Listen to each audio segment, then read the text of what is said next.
నెల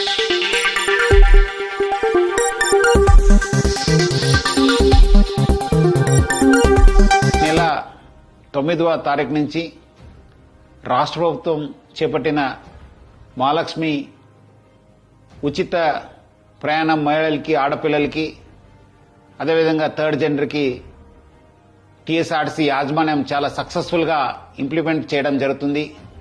చాలా చోట్ల అనూహ్య స్పందన వచ్చింది. రికార్డ్ స్థాయిలో ప్రయాణికులు మా బస్సులో ప్రయాణం చేయడం జరుగుతుంది. బట్ ఈ ఒక పథకం ఇంప్లిమెంట్ చేయడంలో యాజమాన్యానికి, ముఖ్యంగా మన సిబ్బంది కూడా కొన్ని సమస్యలు తెలియెత్తుతున్నావు. ముఖ్యంగా చాలామంది మహిళలు తక్కువ దూరంకి వెళ్లే వాళ్ళు కూడా మన ఎక్స్ప్రెస్ బస్సులో ఎక్కి దూర ప్రాంతం వెళ్లే ప్రయాణికులకి ఇబ్బంది కలిగించే విధంగా ప్రయాణం చేస్తున్నారు. వాళ్ళందరికీ కూడా నా తరఫు నుంచి, యాజమాన్య తరఫు నుంచి కోరుతున్నాను, మీరు తక్కువ దూరంలో వెళ్లే వాళ్ళైతే వెలుగు బస్సులో ప్రయాణించాలని చెప్పి నేను మరీ కోరున్నాను.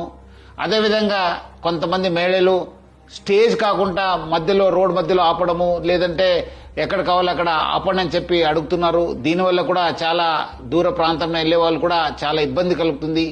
స్టేజ్ దగ్గర మాత్రమే మా బస్సు ఆగడం జరుగుతుంది. సో ముఖ్యంగా దీనివల్ల కూడా దూర ప్రాంతం వెళ్లే వాళ్ళు, వేరే ప్రయాణికులు కూడా మేలు జరుగుతుంది. మన కండక్టర్స్ కి, డ్రైవర్స్ కూడా బాగా జరుగుతుంది. లేదంటే కొన్ని చోట్ల మనకు చాలా ఇబ్బంది కలుగుతుంది. మన కండక్టర్స్ కూడా చాలా ఇబ్బంది పడుతున్నారు. ప్రజలు బాగా సహకరించారు. వాళ్ళందరూ కూడా నా తరపు నుంచి, యాజమాన్య తరపు కూడా ధన్యవాదాలు తెలుపుతున్నాను.